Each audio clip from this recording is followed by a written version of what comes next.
قربانی اسلام کا وہ عظیم شعار ہے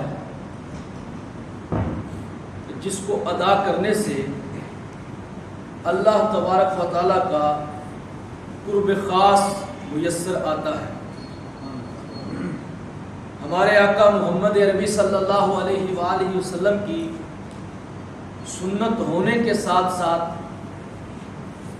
یہ جد الانبیاء حضرت سیدنا ابراہیم کی عظیم سنت کی یاد کے سلسلہ میں منائی جاتی ہے۔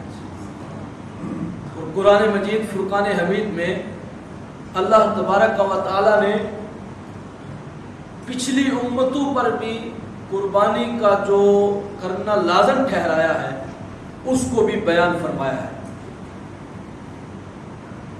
بلکہ حضرت آدم علیہ نبینا و علیہ الصلاۃ والسلام کے پہلے فرزند، پہلے صاحبزادے، انہوں نے بھی قربانی پیش کی، جس کو اللہ تبارک و تعالیٰ نے ان کے تقوی کی وجہ سے قبولیت کا شرف عطا فرمایا ہے۔ قربانی کے ایام آ رہے ہیں، عظیم اسلام کا شعار ہے، اور شعار کہتے ہیں کہ جس سے کسی چیز کی پہچان ہوتی ہے۔ قربانی اسی لیے اہل اسلام کرتے ہیں تاکہ اسلام کی شان و شوکت بلند ہو اور اہل ایمان کو رب الجلال کا قرب میسر ہے، آمینہ کے لال اور حضور کے جد اعلیٰ حضرت ابراہیم کی سنت ادا ہو۔ لیکن آج کے دور میں کچھ عاقبت نا اندیش لوگ، لبرل سیکولر سوچ کے حامل لوگ قربانی پر بھی اعتراض کرتے ہیں اور اسلام کے اس عظیم شعار کو نشانہ بنا کر در حقیقت وہ اسلام پہ حملہ آور ہونے کی کوشش کرتے ہیں، اور لوگوں کی ذہن سازی بڑے طریقے سلیقے سے کرتے ہیں کہ دیکھو جی اتنے جانور ذبح کر دیتے ہو، اتنے جانور ذبح کرنے کی کیا ضرورت ہے، ان کی علائشیں ہیں، ان کی علائشوں کا مسئلہ ہے، صدقہ کر دو، خیرات کر دو، کثرت سے لوگوں کو پیسہ خرچ کر دو، لوگوں پہ اپنا مال خرچ کر دو، ان کے لیے کوئی کھانے پینے کی اشیاء مہیا کر دو، ویلفیئر بنی ہوئی ہیں، سوسائٹیاں بنی ہوئی ہیں، چیریٹیاں بنی ہوئی ہیں جن کے پیچھے ایک لابی ہے۔ وہ لابی کیا کرتی ہے کہ وہ ایک سوچ آپ کو مہیا کر دیتی ہے، بغیر چاہے وہ کچھ سادہ لوگ مسلمانوں سے یہ عمل کرواتے ہیں۔ لیکن قربانی قرآن و حدیث کے ضابطے کے مطابق دنیا میں بھی فائدہ مند ہے اور اخروی نجات کا بھی سبب بننے والی ہے۔ یہ ایک عظیم فریضہ ہے، اس لیے کہ یہ رب الجلال کی رضا ہے، ہمارے آقا محمد عربی کی سنت ہے، اور عقل کے گھوڑے دوڑانا ہر جگہ پہ، اور عقل سے ہر بات کو، دین کی بات کو ناپ تول لینا۔ دین اسلام قرآن و حدیث کا نام ہے۔ دین ہماری ذاتی خواہشات کے تابع نہیں ہے، بلکہ ہماری خواہشات دین کے تابع ہیں۔ جس طرح ہمارا دین حکم دیتا ہے، ہماری چاہت اگرچہ ہمارا نفس ہماری خواہش کو چھوڑو، لیکن دین اس چیز کا نام ہے کہ جو حکم آمینہ کے لال نے دیا ہے وہ پورا کیا جائے، جو رب کا فرمان کہتا ہے اس پہ عمل کیا جائے۔ یہ قربانی بھی احکامات الہیہ میں سے ایک عظیم اہل ایمان کو عمل دیا گیا ہے تاکہ رب الجلال کی قرب کا باعث بن سکے یہ عمل۔ اور بہت سارے عمل ایسے ہیں جو رب کی قرب کا باعث بنتے ہیں، لیکن قربانی کی ایک اپنی ہی شان ہے، اور ہر جگہ پہ پھر عقل کے گھوڑے نہیں دوڑائے جاتے۔ بعض لوگ اپنی رائے دینا شروع کر دیتے ہیں۔ ہمارے مفتی معیار خان نعیمی گجراتی رحمۃ اللہ تعالی علیہ فرماتے ہیں، حضور کی رائے پہ اپنی رائے کو مقدم سمجھنا حرام ہے، بلکہ یہ تو معاذ اللہ اگر کوئی شخص یہ گمان کرے کہ میں بہتر سوچ سکتا ہوں اور یہ جو فرامین مصطفیٰ ہیں ان سے آنکھیں چرائے، تو یہ اپنی آخرت برباد کرنے کے مترادف ہے۔ صدقہ و خیرات، چیریٹی کرنا، یہ اسلام سے بڑھ کے کون سکھا سکتے ہیں؟ بلند آواز سے کہو سبحان اللہ۔ صدقہ و خیرات، چیریٹی کرنا، مسلمانوں کے لیے فلاح و بہبود کے کام کرنا. اسلام نے تو صبح سے لے کر شام تک صدقہ کرنے کا طریقہ سکھایا. اسلام میں تو صدقے پہ ایک ایک لمحے اجر عطا کیے گئے. یہاں تک کہ اگر آپ کی جیب خالی ہے، آپ کی جیب میں کچھ نہیں ہے، آپ خالی مسلمان بھائی کی طرف دیکھ کے مسکرا دیں. التبسم فی وجہ اخیک لک صدقہ، تیرے مسلمان بھائی کی طرف دیکھ کے مسکرا دینا بھی صدقہ ہے. اب یہ لوگ عقل کے گھوڑے دوڑانے والے، محض عقل کے پجاری، جو دین مصطفیٰ کو اپنی عقل کے تابع کرنا چاہتے ہیں، اپنی مرضی کا دین پیش کرنا چاہتے ہیں، یہ بیچارے اب کیا سمجھے کہ محمد عربی نے کس قدر ہمیں صدقہ کے آداب سکھائے ہیں. ہمارے ہاں تو اگر جیب میں کچھ نہیں ہے، خالی زمین پہ درخت لگا دینا بھی صدقہ ہوتا ہے، پانی کا نل لگوا دینا بھی صدقہ ہوتا ہے، راستے سے پتھر ہٹا دینا بھی صدقہ ہوتا ہے. اس لیے دین اسلام نے سب سے بہترین ہمیں چیریٹی کا نظام دیا ہے، صدقہ و خیرات کرنے کا نظام دیا ہے. لیکن جو حکم اللہ نے دیے ہیں، ہم اپنے نفس کے مطابق نیکی نہیں کریں گے کہ جو ہماری طبیعت نے پسند کی ہے. دین طبیعت کی پسندیدہ چیزوں کا نام نہیں. دین اپنی پسندیدگی کو، اپنی طبیعت کو، اپنی عقل کو محمد عربی کے سامنے سر تسلیم خم کرنے کا نام ہے. حضور کی غلامی کا پٹا اپنے گلے میں ڈالنے کا نام ہوتا ہے. اب یہ فرمان الہی آ گیا، قربانی کرو. اب اس پہ ہمیں سوچنے کی ضرورت نہیں، عقل کے گھوڑے دوڑانے کی ضرورت نہیں ہے، کیونکہ فرمان الہی آ گیا، بزبان مصطفیٰ آ گیا. حضور نبی اکرم صلی اللہ علیہ وآلہ وسلم نے خود فرمایا، جو بعض لوگ کہتے ہیں کتنے جانور قربان کر دیتے ہیں. حضور فرماتے ہیں کہ ما عمل ابن آدم یوم النہر عملا احب الی اللہ من ہراقۃ دم. حضور نبی اکرم صلی اللہ علیہ وآلہ وسلم نے فرمایا کہ یہ 10ویں ذی الحج کے دن یا ان ایام میں جو قربانی کے 3 دن ہیں، ان 3 دنوں میں خون بہانے سے زیادہ افضل عمل کوئی ہو ہی نہیں سکتا. اللہ کو کوئی پسند ہے ہی نہیں جو اس سے بڑھ کے نیکیاں حاصل کی جائے. جس عمل سب سے بہترین عمل خون بہانا ہے، یہ رب کی رضا کا باعث ہے. ہراقۃ دم فرمایا کہ کوئی ابن آدم کا عمل ایسا نہیں کہ جو اس دن کرے اور اس کا اجر اس سے بڑھ جائے کہ جس نے قربانی کا عمل کیا ہے. آگے نبی اکرم صلی اللہ علیہ وآلہ وسلم نے فرمایا وَإِنَّهُ لَيَأْتِي يَوْمَ الْقِيَامَةِ بِقَرُونِهَا وَأَزْلَافِهَا وَأَشْعَارِهَا. یہ حدیث کا دوسرا حصہ ہے اور اس کی راویہ ام المومنین سیدہ عائشہ کہتی ہیں سرکار نے فرمایا کہ بے شک یہ تمہارے قربانی کے جو جانور ہیں، کل قیامت کے دن یہ تمہارے لیے آئیں گے.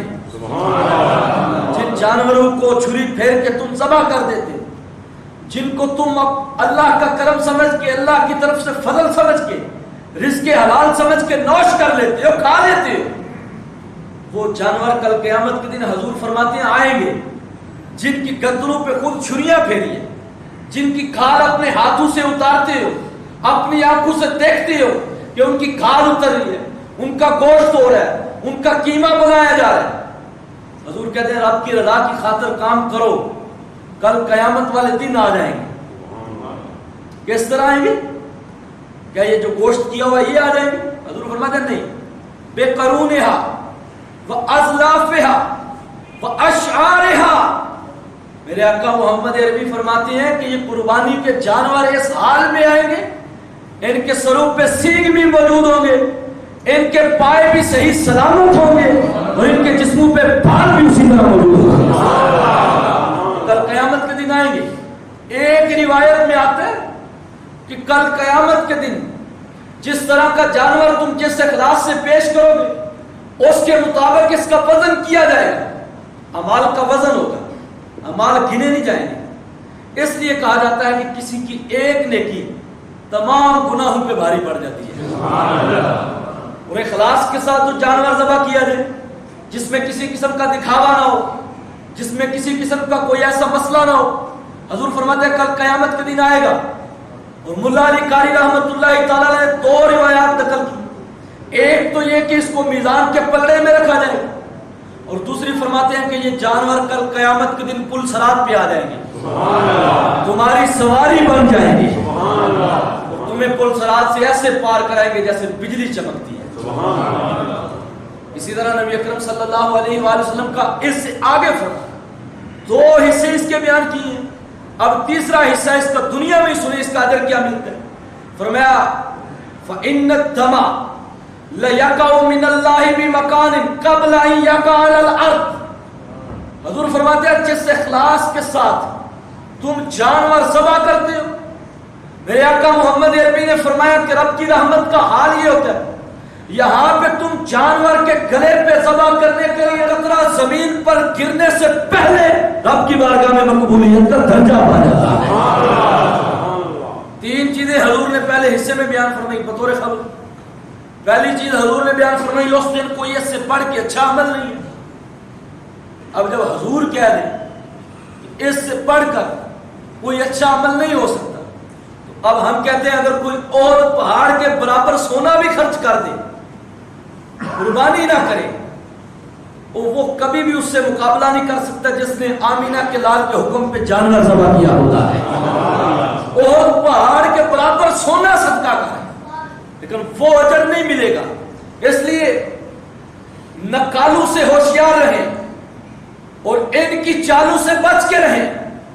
ایمان کے لٹیرے آپ کو جگہ جگہ مل رہے ہیں، اور حضور نے فرمایا کہ من وجد ساعتا، حضور نے فرمایا من وجد ساعتا ولم یضحی فلا یقربن مصلانا، طاقت ہونے کے باوجود جس نے قربانی نہ کی، حضور فرماتے ہیں وہ ہماری عیدگاہ کی طرف نہ آئے، وہ ہمارے مصلی کی طرف نہ آئے، ہماری نماز کی طرف نہ آئے۔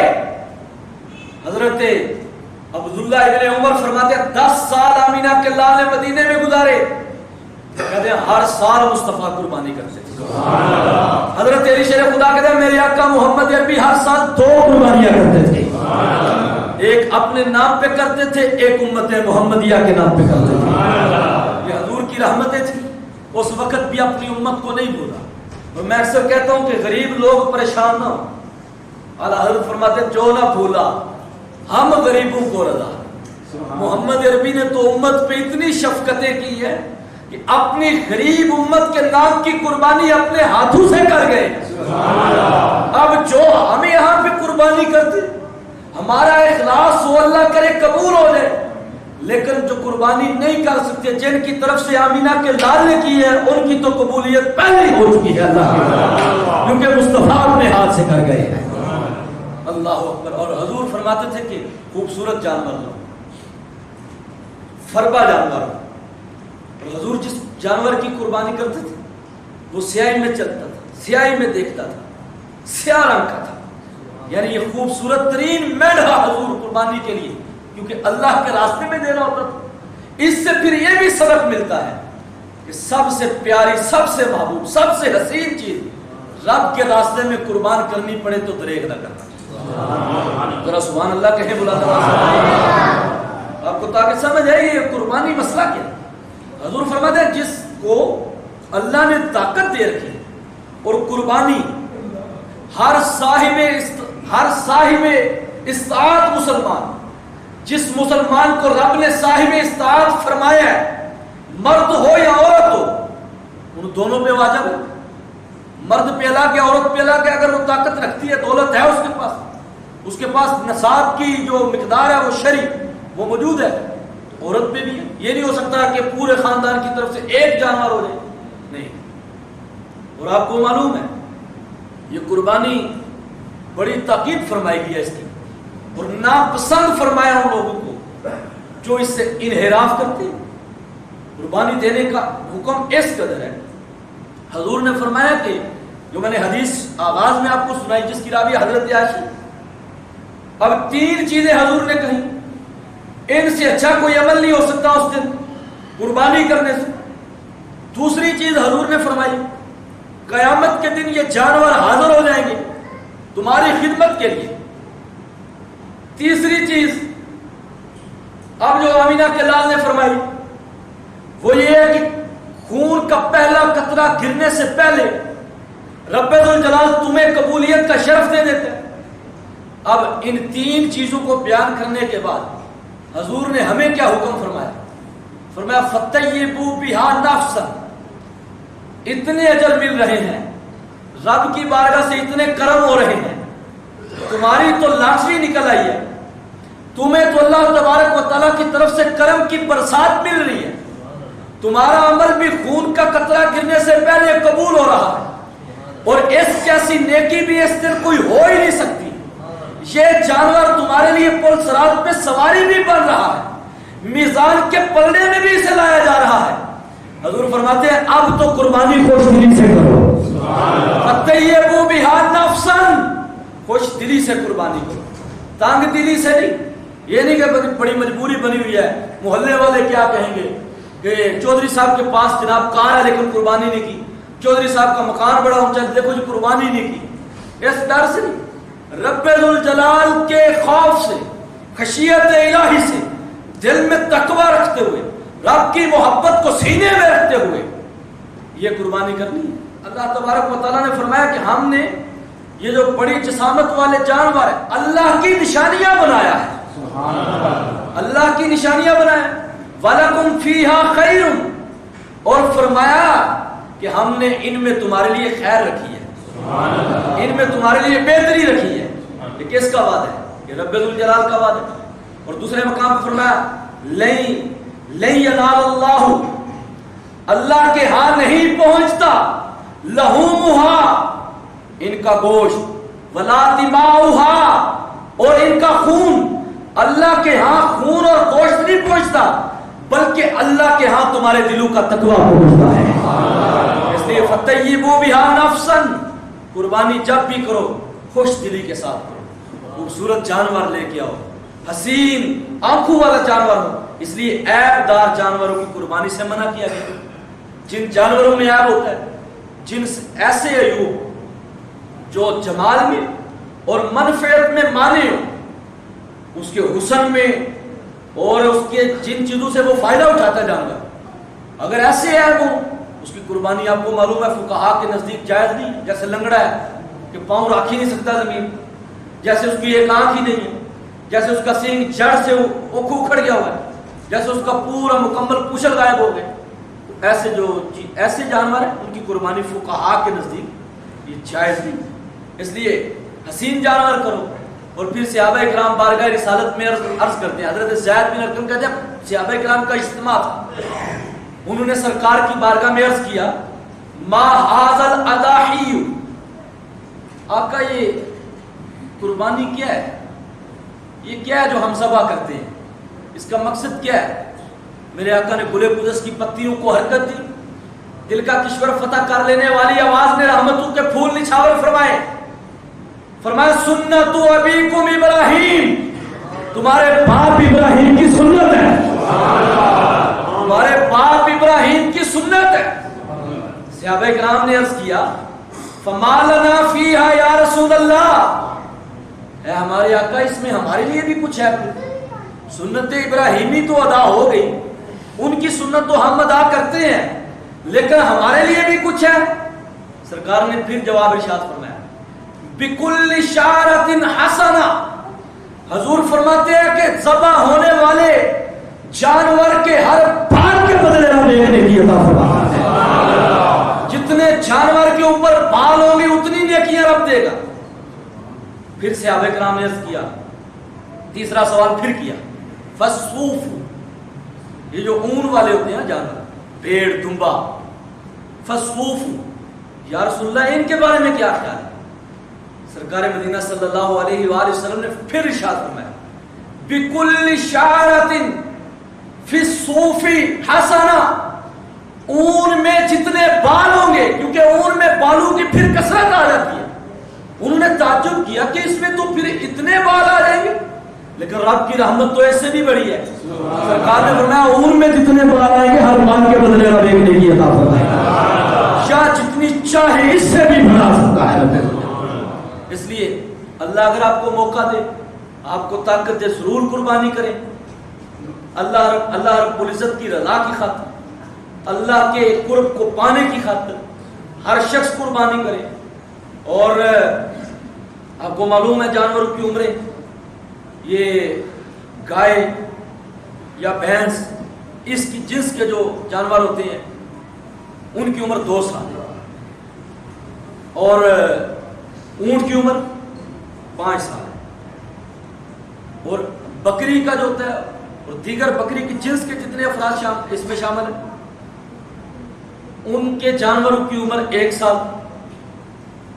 اور جو دمبا ہے بھیڑ کا، اگر وہ 6 ماہ کا ہے اور دکھنے میں 1 سال کا لگے اس کی قربانی بھی ہو سکتی ہے.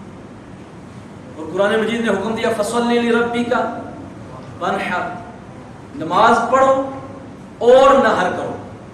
حاجی ثناء اللہ پانی پتی رحمۃ اللہ تعالی فرماتے ہیں اس سے پتہ چلا نماز عید کی واجب ہے اور قربانی بھی واجب ہے. رب نے پہلے نماز کا حکم دیا ہے اور پھر قربانی کرنے کا حکم دیا ہے. قربانی کا بھی حکم اس میں آ گیا اور نماز کا بھی حکم آ گیا اس میں. اب قربانی جو ہے وہ نماز سے پہلے نہیں ہو سکتی. جب آپ نماز ادا کریں گے اس کے بعد پھر قربانی کر سکتے ہیں، کیونکہ حضور نے فرمایا ہے کہ جس نے نماز عید سے پہلے قربانی کر لی اس نے صرف گوشت ہی کیا اپنے گھر والوں کے لیے، اس نے گوشت حاصل کیا، ثواب سے محروم ہو گیا. یہاں پہ بڑی ایک لطف والی حدیث ہے، ذرا توجہ کیجیے گا. ایک ہستی ایسی بھی ہیں حضرت ابو ہریرہ رضی اللہ تعالیٰ، انہوں نے پہلے ہی قربانی کر، انہوں نے سمجھا شاید کوئی دیر ہو جائے گی تو لوگ جو مساکین ہیں یہ کہیں محروم نہ رہے، انہوں نے پہلے ہی قربانی کر لی. بارگاہ رسالت میں حاضر ہو گئی، کہتے ہیں آقا میں نے سنا ہے کہ جس نے نماز سے پہلے قربانی کی اس کی قربانی نہیں ہے. اب میرے پاس قربانی کے لیے کوئی ایسا جانور نہیں جو قربانی کی شرائط پہ پورا اترے، لیکن میرے پاس بکری کا 6 ماہ کا ایک بچہ ہے، بکری کا، بھیڑ کا نہیں. سرکار نے فرمایا ابو ہریرہ کر لے، لیکن یہ تیرے علاوہ پھر بعد میں کسی کے لیے قابل قبول نہیں ہو سکتا. یہ صرف ابو ہریرہ کو شرف ملا ہے. بکری کا 6 ماہ کا بچہ آمینہ کے لال نے اجازت دی، فرمایا جا کر لے عید کے بعد. لیکن باقیوں کے لیے نہیں. بکری کا 1 سال کم از کم اس کی عمر جو ہے وہ 1 سال ہے. پھر میں نے وہ سرکار کے حکم پہ کیا تو پتہ چلا آمینہ کے لال کو سارے اختیار رب نے دیے ہوئے ہیں. اپنے غلاموں کا 6 ماہ کا بکری کا بچہ بھی قبول کر لیتے ہیں اور فرماتے ہیں تیرے علاوہ اور کسی کا نہیں، تیرے علاوہ جو بھی کرے گا وہ 1 سال کا کرے گا، تیرے سوا کسی کو کفایت نہ کرے. اللہ اکبر. یہ حضور کی شفقتیں، یہ حضور کی محبتیں. قربانی آ رہی ہے، ایام قربانی قریب ہے، اس لیے بھرپور اہتمام کریں، قربانی کا ذوق شوق سے کریں اور اس کو زندہ کریں تاکہ ہمارے آنے والی نسلوں کو پتہ چلے کہ دین محمدی میں قربانی کا کتنا مقام و مرتبہ ہے. اللہ تبارک و تعالی ہمیں عمل کی توفیق عطا فرمائے.